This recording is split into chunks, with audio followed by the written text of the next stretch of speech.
Ted. Thank you all. Welcome, Mr. Vice President. And I want to thank everybody here for taking this day to convene such an extraordinary group of people, a really unprecedented caliber of people who are in this room today. And, you know, one of the great things about working for President Trump is that we've been able to recruit people like Chris Klump and Marty McCary and Jay Bhattacharya and Mehmet Oz and people at every level of the agency, many of them who are stepping away from billion-dollar companies and not looking for position or power or security, because they see this as a generational opportunity to country and put us on that course. And a critical part of us achieving that goal is the partnership with private industry, with the entrepreneurs, the innovators who are trying to do this. And you come out of that, you have an extraordinary life. How do you see this partnership that we've been able to make with private industry? Yeah, well, first, Bobby, thanks. It's good to see you, and great to be with everybody. I think not just an event, but a real movement that you put together, and it's been a critical part of our success in Washington. So thank you for having me here for just a little bit. When Bobby invited me to speak, I, of course, said that I was honored to come and happy to do it, but only if we did an interview as opposed to a speech, because with a speech, you have to think about what you're going to say, where, you know, an interview, I just have to answer your questions. I don't have to think at all to do an interview. That's great. So one of the, just to answer that question, so obviously if you go back to like the MFN stuff, meaning most favored nation drug pricing, that really has happened because the president and Bobby and a number of members of the team have been actually working with the private industry to lower the cost of prescription drugs for American citizens. Now, it would be great if we congressional Democrats to actually do something meaningful with us, because you would think, you know, Democrats, they like to say that they're for the working people against the big pharma companies. So you would think legislatively they want to work with us.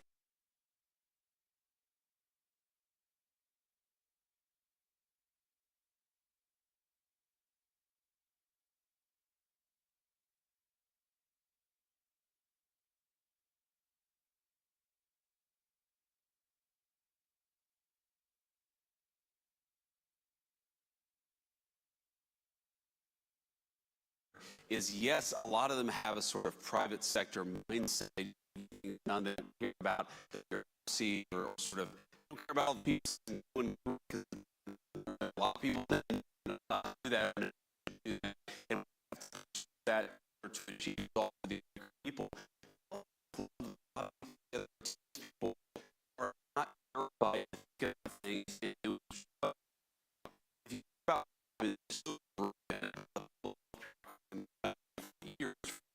generation is that people think in incredibly conventional ways, and if you bring them a non-conventional idea, their automatic assumption is no, we're not allowed to talk about that, much less fund something related to that. And I think it's maybe the most important thing of all the specific initiatives that you guys have worked on effectively. The most important thing is that your team is willing to ask questions that people in government haven't been asking in a long time. And if you think about how unhealthy the American population has gotten over the past 20 or 30 years, you're not going to fix that problem unless you have people at the table who are asking different questions than the ones that were asked 20 years ago. Yeah, I mean, that's one of the, thank you. One of the interesting things about working with this president is that, you know, we're coming into these bureaucracies that have constructed these orthodoxies, and it's just a series of very narrow Overton windows that Absolutely. You're not allowed to bring the conversation out of that, or you get destroyed. That's right. And now we're working for a president who just takes a bulldozer to Overton windows and does that, like, shocks us every day, and then we go, okay, well. That's exactly right. That is a good summary. That's exactly right. That is a good summary of Donald J. Trump, is that he takes a bulldozer to Overton windows every single day. But it had to happen. It just had to happen. And if you look at so many of the things that are happening on the public health side, I mean, one of the criticisms that Bobby will always get, and I always think it's such bullshit, excuse my language, I'm not sure if I'm allowed to say that. It's probably covering, I apologize to everybody who's watching live on Fox News. But hopefully they were able to bleep that out. But anyway, is sometimes there's this attack where people say, well, this or that conclusion is not supported by the science, or this or that conclusion is a conspiracy theory. And science, as practiced in its best form, is that if you disagree with it, then you ought to criticize it, and you ought to argue it against it, but you can't shut down the debate. And that really is, if you look at all of the big public health debates that we've had in this country over the last 20 or 30 years, it doesn't bother me that they disagreed with something that I believed or disagreed with something you believed or any of you. It's that they tried to silence the people who were saying things that were outside the Overton window. And as we found out the hard way over the last few years, it was very often the people who were outside the Overton window who were actually right, and all the experts were wrong. Yeah.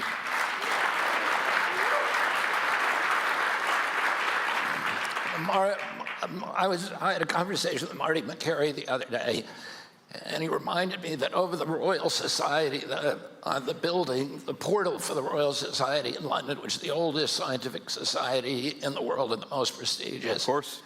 It says, question everything. Yes.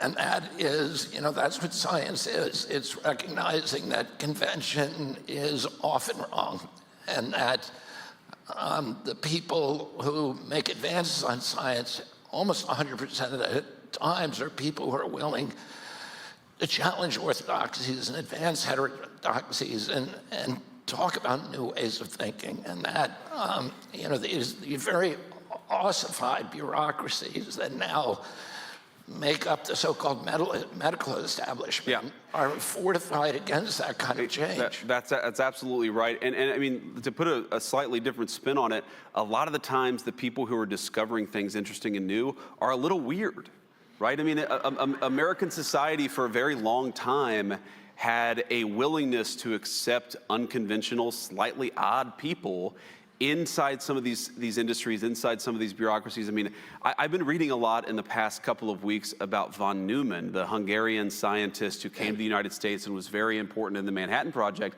And what I keep on finding myself thinking, I mean, this is a brilliant guy. This is, one of the, I think it was Edward Teller or Oppenheimer or another, the Manhattan Institute people said about von Neumann that von Neumann was talking to his 3-year-old. And then he realized that he used the same skill von Neumann did when talking to a 3-year-old as he did with everybody else, because he was so far above everybody else in terms of brilliance. But then you read about this guy, and I think to myself, half of the shit that this guy said would have gotten him canceled, or would have gotten his career ruined, or would have had his life ruined. There is no way that this country is going to advance unless we're comfortable with people who are willing to challenge orthodoxy.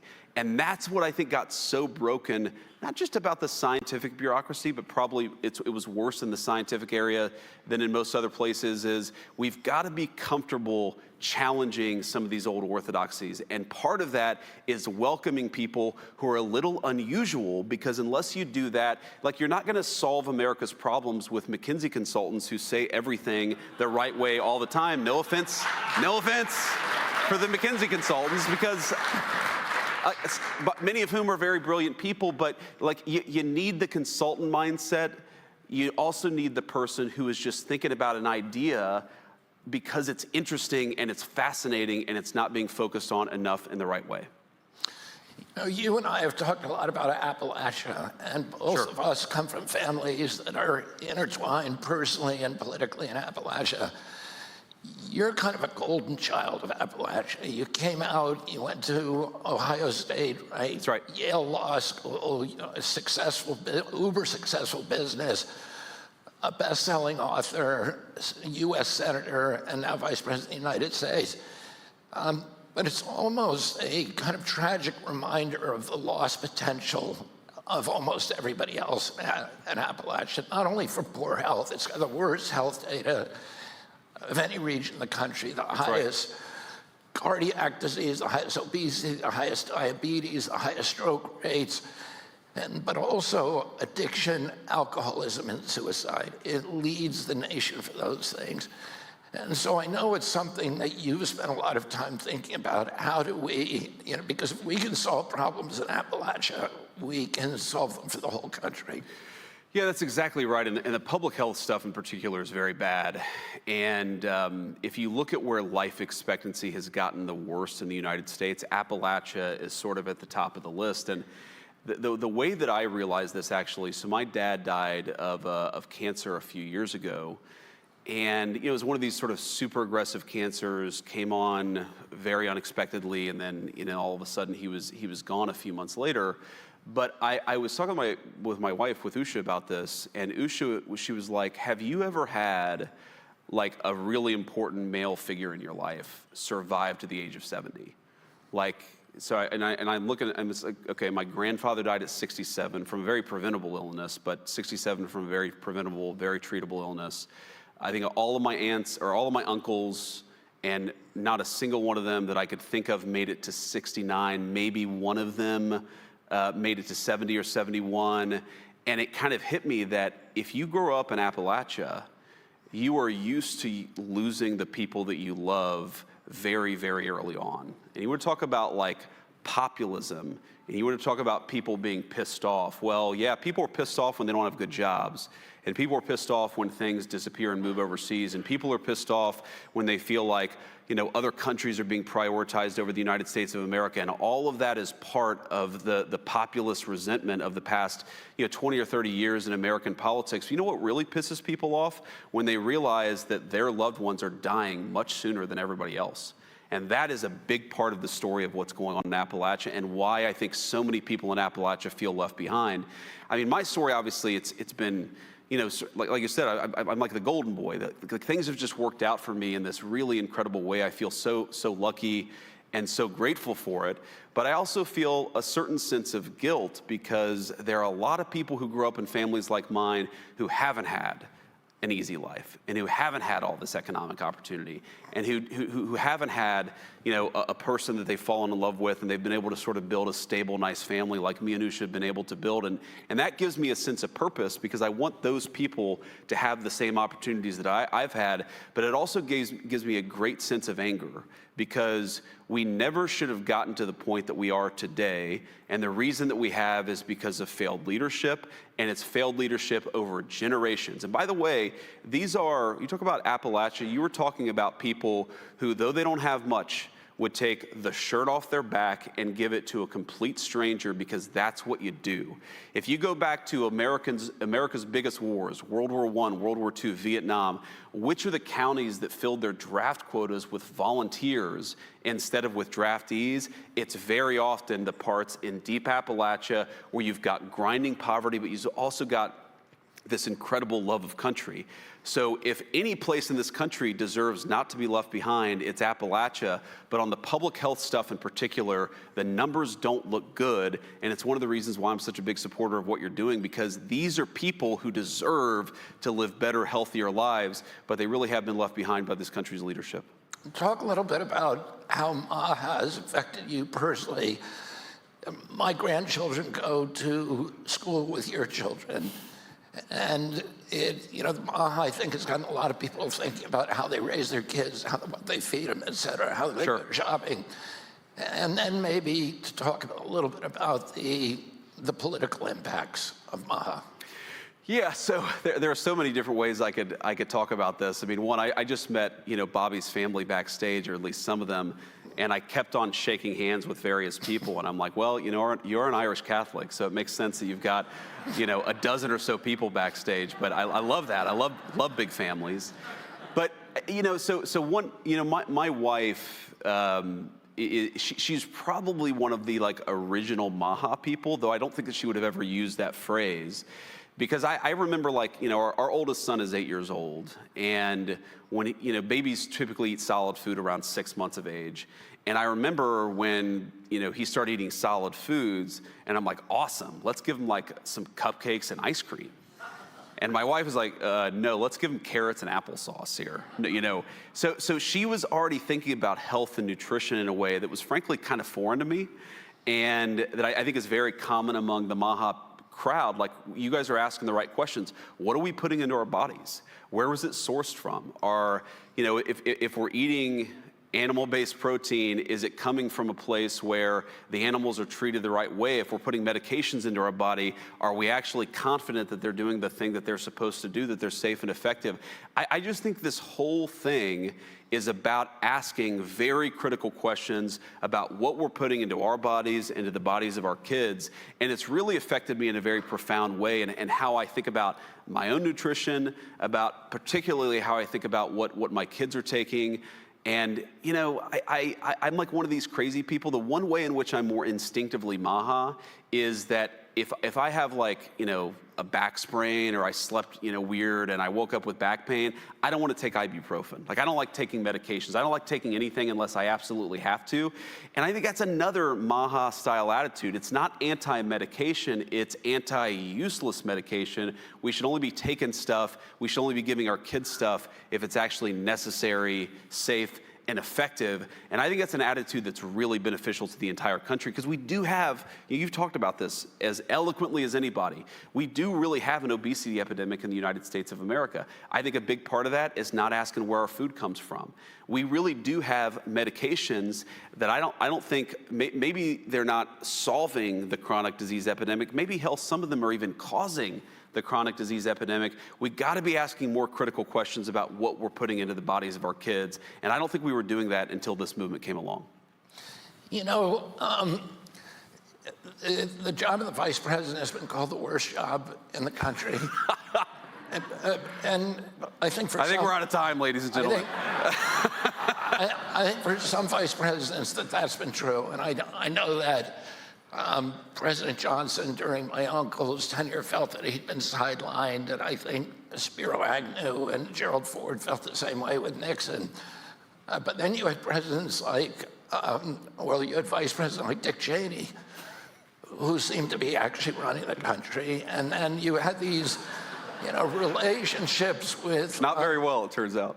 Yeah, we agree on that. But Al Gore and Bill Clinton and Mondale and Carter, who had close personal friendships, you have an amazing job because you have a president who clearly puts tremendous faith in you. He relies on you. He's given you an extraordinary retinue of responsibilities. Talk a little bit about how your relationship with the president has evolved. Yeah, that's a great question. And it's clear to all of us in the cabinet how much affection that he has for you and how much he relies on your wisdom. Well, it's interesting. You're exactly right that the job of vice president is incredibly contingent on the president that you're serving under. And you could have a president who effectively just passes off big swaths of responsibility. You could have a president who delegates. You could have a president who has no trust in their vice president, Kamala Harris, and so it doesn't go very well for that particular vice president. But I think there are two ways that I try to think about my job with the President of the United States. Number one, he requires honest counsel. In other words, if I have an opinion on something, whether I agree or disagree with the administration position, it's really, really important that I talk to the president about it. He doesn't want yes men. And I think that's one of the reasons why you guys have a great relationship, is because you're always thinking about how can I actually give the president the best counsel. But then the second thing is, when the president makes a decision, your job is to execute. It's not to run to the papers and say, well, actually, I disagreed with this decision, or run to the Congress and badmouth the administration. It's to execute. And I think the reason why the president has trust in me is because, yes, I absolutely tell the president what I think about a given issue, but I also recognize I'm the vice president, he's the president, and when the president of the United States makes a decision, it's time to go and get it done. And I think in part because I get things done, right? I mean, sometimes Congress doesn't cooperate, sometimes the private sector doesn't cooperate. Like, I'm not saying any of us have a batting average of 100, but what I think all of us who have earned the president's trust do is that when the administration makes a decision, when he makes a decision, we actually go out and get it done. And that's why this job has been so empowering for me, is because the president trusts me. He knows I'm going to give him honest counsel. He knows that if he asks me to go get something done, I'm going to try my best to actually go and do it. And that's why we have a good partnership. I think that's why the administration has been so effective this time around, is because there are a lot of people with a very wide diversity of opinions, but we get out there and we try to do the best job for the American people and the President of the United States. And because of that, there's a lot of trust and there's a lot of affection in the cabinet. I mean, you've seen this, I've seen this, but when we're sitting in there and the cameras are off, and we're just talking about an issue, there is a deep level of affection and trust between all the senior members of the team. I don't know how it's possible to do this job without it, but I know it's why we've been so successful the past 10 months. Now we've come to the lightning round. Great. Marine Corps workout or Pete and Bobby challenge? That's tough, man. So it's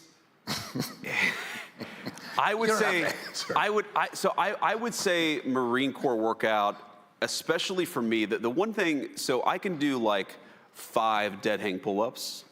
You know, I have longer arms. I'm a little fatter than I should be, and you know, especially like 10 years or so ago, I got a little out of shape, and so it's actually the Marine Corps like physical fitness test has been an incredible guidepost to me getting back in shape. And it's basically you run 3 miles, you do 100 crunches, or now instead of crunches they do it's this weird planking exercise that's a core exercise, and then there's pull-ups.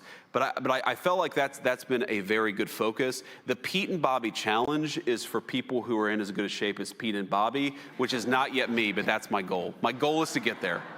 Who is the funniest guy on the cabinet? Well, obviously, the President of the United States. Yeah. I mean, beside him. So beside him, I mean, look, we all have different views on this. My personal vote for funniest person outside the president is probably Marco. Yeah, Marco. He has an incredible sense of humor. He's got great comedic timing. Rival. Yeah, that's right. That's right. Well, you know, there are a couple others. Look. Very good sense of humor among the cabinet. There's a lot of funny people. I think Margot is the funniest outside the president. He says something that makes everybody laugh. Correct. At least once during the cabinet meeting. That's right. Well, I mean, I don't know if you saw this video circulating on social media, but you know, the president met the president of Syria, al-Shara, in the Oval Office a couple of days ago, and you know, he asked him, he's like, "Well, how many wives do you have?"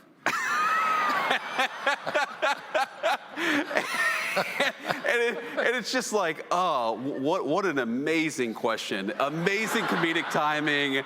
There are layers to it. There's like a meta humor to it. It's just, anyway, you know, but we got a lot of good humor in the cabinet. One of the funniest moments in any cabinet meeting, President Trump had them bring in a full-size picture of himself with Putin. And when they were in Hawaii, and he's very tall, and Putin was very short, Putin came up to about here, and he said, you know what I said to him? He said, I've had it up to here with you.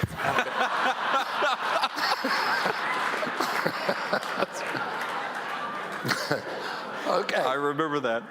There are 8 presidents from Ohio. How many can you name? Oh. This is unfair. That is a totally unfair question. I regret coming to this event based on that question. Okay. None of them, well, with one exception, none of Okay, so obviously U.S. Grant. Yeah. I have a particular affinity for him. Both of us have beards. Rutherford B. Hayes. Good. Was Cleveland, Ohio, or is he somebody else?